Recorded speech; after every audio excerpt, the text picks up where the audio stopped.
Got you. So of course this series is, highlighting many different people from this area. So in your field, what is it like, being from this area, having a brand in this area? What is, do you have a sense of pride in, being in the 757? I do. It's a sense of pride, and it's a sense of almost like it's a huge responsibility and a big undertaking, because this area is known for fashion. Like everything about this area exudes style. Like you got Pharrell from here, you got Pusha from here. I mean, even dating back to RP55, like everything from this. Welcome to another episode of From Within. Today we have Nobody Dies a Virgin owner, GA. What's up, man? How you Pleasure doing? to have you. Pretty good, Thanks man. for How you having me, doing? man. I'm Yes, hyped, sir. man. Yes, sir. So of course the brand Nobody Dies a Virgin. First of all, can you tell us about, the process of how you created the brand and, where you see it now? So like in its inception, I just wanted to be able to like create things that I like and things that I want to wear. You know what I'm saying? Like everybody wants to be able to buy things and wear things to places and not see somebody in the same thing they have. So being able to approach fashion from that standpoint is where I began with the brand. From there, my partner Doug was just doing photo work for me, doing design work, and then we just organically became a team. And here we are now, just trying to like push different styles, push our own creative envelope, and just design things that we think are dope. And like organically, we've been received well on almost every level. So it's been a good time. So we just want to continue to keep pushing the creative envelope and develop new things. So the name, a lot of people maybe, question the name. What does it mean? What does the name mean to you, and how did you come up with that, So with that name? what it means to me is like, that's a hell of a question. Yeah, everybody that's watching this, I didn't get these questions before I came. So for me, it's like almost to a degree of like carpe diem, like living for the moment, like doing everything you can right now, unapologetically, and just living to your fullest while you're here. And the full, I don't know, what's the profanity like? Is there a censor up here or whatever? I don't think so. Okay. All right. So like the full phrasing of "Nobody Dies a Virgin" comes from a quote from Kurt Cobain, and you'll find that it actually makes sense. Nobody dies a virgin. Life fucks us all. So it's like at every opportunity, like we have to take advantage of the space that we're given to create, to live, to enjoy, and all of that stuff. Gotcha. So you mentioned Doug. He's in the background right now. Yeah. Can you expound on, some of the other things that he does and how he's, how you guys met and how you guys came together and, creating the brand? It's wild, like how me and Doug first met. Like his dad moved across the street from my parents. Wow. And this was, gosh almighty, it had to have been like maybe like 15, 16 years ago, like when I met him. And I'm a few years older than him. So like our relationship was almost from like a big brother, little brother thing into like now we're actually partners, and I can't see myself doing the brand without Doug. Right. So when it comes to designers, you have a lot of monotone and dark colors in your brand. Right now, yeah. Doug is actually wearing a pretty bright yellow jacket right now. Like that was different for us. Like because we wanted to be able to like expand our color palette. If it was up to me, I wear all black every day. Right. But yeah, it's something that my mom would definitely be against. So like, not everybody wants to wear black all the time. So yeah, but I'm sorry. No, you good. So what is the inspiration? Did you get any inspiration from any other designers, other brands? What is the core inspiration from where you took things from? Wanting to essentially have pieces that you can partner with anything else. I was a huge fan of Bape, and like they have a whole lot of loud patterns and stuff like that. I want you to be able to get a babe hoodie and be able to wear an unvirgin tee underneath of it and it not seem like it's clashing. So knowing that people like to put their outfits together and, just like balance different brands and things of that nature, that's why our brand is a little bit, it's kind of like monochromatic, and we're like very subtle with what we do. So I was introduced to you guys in 2021 at an event at Cold Press. You guys collaborated. Yeah. With the Perfect Plan and whatnot on that event. So shout out Huey and Cortez. For Appreciate sure. It. Good So looks. recently you guys have gone through a rebrand. Yeah, man. So speaking of which, I bought something for you. Okay. This is new. Yeah. So we had sorry for the sound and stuff. No, you're good. We had a drop about maybe like 3 weeks ago. It features our new logo. Got a tee for you. Got you. Thank you.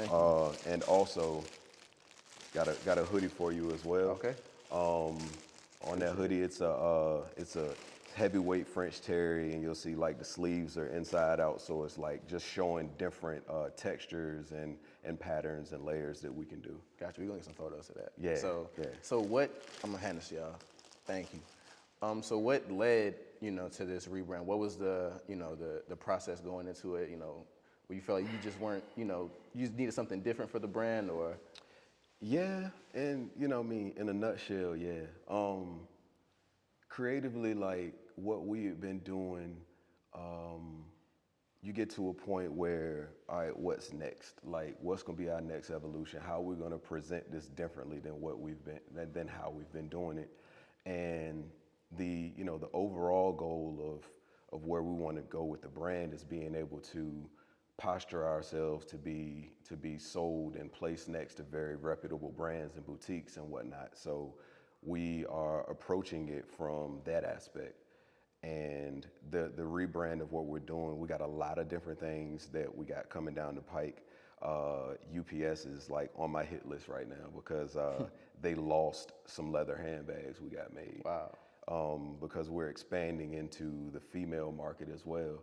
Right. Shoot, in my pocket right now, I got a silk scarf that we're doing for women, but we can't put it out because we want to partner it with the handbag that we're doing. So just waiting on that investigation to get closed so they can refund me the money, and then we can get that order placed again. And we got leather card holders that we got coming out, and just a lot of things. We just felt like where we were with the brand prior to this, it didn't fit going in that direction. Gotcha.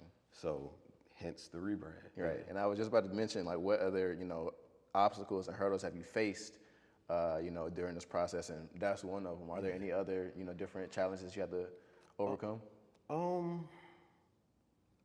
I think sometimes being too caught up in what the opinions of others might be, thinking of, all right, I want to do this because I think that, that people are looking at this and people are going this way and trending that way, as opposed to just like doing what feels right. And in every aspect of life, when we do what we feel is right for us, it typically works out. So like not trying to get caught in, like doing something for $1. You know what I mean? Like if everybody's on this right now, let's do this as a money grab. Like I don't ever want to do that because it seems like the pieces would die once that wave is over. So want our pieces to be timeless. Got you. You work with artists as brand ambassadors, Kyrie 3600. Yeah. Yeah, you guys got some history. So what led you to, bringing him on the team as a brand ambassador? Like what made him stick out from anybody else? Shout out Kyrie. When does this come out? It should maybe a week or so, 2 weeks. Yeah. All right. So by the time Kyrie sees this, I'll be done seeing him since now. Like he just like his style, like fashion, is very diverse. Seems like he can fit in with any look. He brings a good look to the brand just because of his audience and the way that he actually puts that shit on. Right. And like I had been following him like on Instagram because of like Huey and the Perfect Play's involvement with what he's doing with his career. And I mentioned it to Doug. I was like, yo, what you think about like sponsoring and like working with Kyrie? And he was like, yo, I'm with it. And everything that we've done with him and everything that we've, essentially given him has been a good look once he puts it on. So that's where we are with it. And he's a new face. All right. Not a new face to a lot of people that may be following this channel, but like when he gets out there, when he gets to where he's eventually going to be, he's going to be a new face to a lot of people. And why not have our branding with him as he's building his brand? All right, and you also worked with them on the E&3 Yeah. Wow. So yeah, wow. the narration was nice. So how was that? Getting to the booth, and Yo, that's crazy. Like, yo, I did not expect that to be part of this. So it was kind of like, like how you go back home for like your high school homecoming and shit. Yeah. That's what it felt like because like in another life, I used to make music. You know what I'm saying? Like years ago, which is where the name Zach Morris came from in my my Instagram. But it was dope to get in there, like just to even be asked with or given the trust of like, I want you to narrate my project. Right. I'm like, word? Me? Like, what do you want? They're like, yo, just do you. Like, we know that you can do it. For somebody to put that trust in me, like, I really took it serious. And I was actually like really, really writing shit. Like I had multiple drafts of stuff that I wanted to do. And then I finally landed on where we ended up on that project, and I was happy with the way that it turned out. Got you. So of course, this series is highlighting many different people from this area. So in your field, what is it like, being from this area, having a brand in this area? What is, do you have a sense of pride in being in the 757? I do. It's a sense of pride. And it's a sense of almost like it's a huge responsibility and a big undertaking because this area is known for fashion. Like everything about this area exudes style. Like you got Pharrell from here, you got Pusha from here. I mean, even dating back to RP55, like. Everything from this area has been big, and like one of my best friends has been a foundation or a figure piece in Cream for like the past 15, 16 years. Like my best friend, shout out Dante, love you, man. But yeah, like just being able to contribute to the overall fashion scene in this area, 757 and abroad, like it's been amazing, and it's not something that I take lightly. Right. And being in your 30s, I did a little research. Being in your 30s, appreciate it. A lot of not people, for much longer though. Yeah, but yeah. A lot of people are, they would be hesitant on really starting a brand at kind of at this stage in their life. Mm-hmm. A lot of people feel like once they get past a certain age, they're kind of too old to do things, and they just want to just work their 9 to 5 and do what they got to do. So what would you give, what type of advice would you give to people, younger, older, and your age to, kind of just going out and doing things? Before I give that advice, I would be remiss if I didn't mention my partners. Like prior to this, I had another brand. Mm-hmm. It was a brand called the Roaring 20s. And we had some really good placements, and that was a good time. So shout out Brandon, Mike, and Luke. But the advice I would give to to somebody that's wanting to create a brand, like particularly in fashion. Yeah, any particularly in fashion and generally as well. I would say do your research on how you want your brand to be presented, and whatever you're going to put out there, make sure that it's going to be something that can stand alone and be different from what it's next to.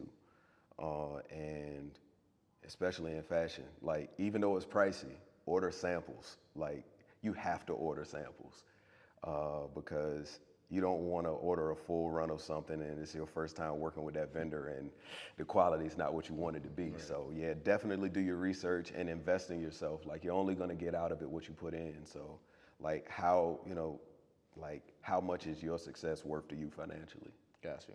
Well, thank you, man. Appreciate it. Oh, That was appreciate it. amazing. Shout out to Doug as well in the Yeah. background. Yeah. Yeah, come on, come on. Man. Yeah. Yeah, man. So yeah, man, this is Nobody Dies a Virgin on From Within. Appreciate you guys, man. Thank you. Thanks for having us, Yes, man. sir. No Appreciate problem, it. man. So yeah, make sure you guys tap in.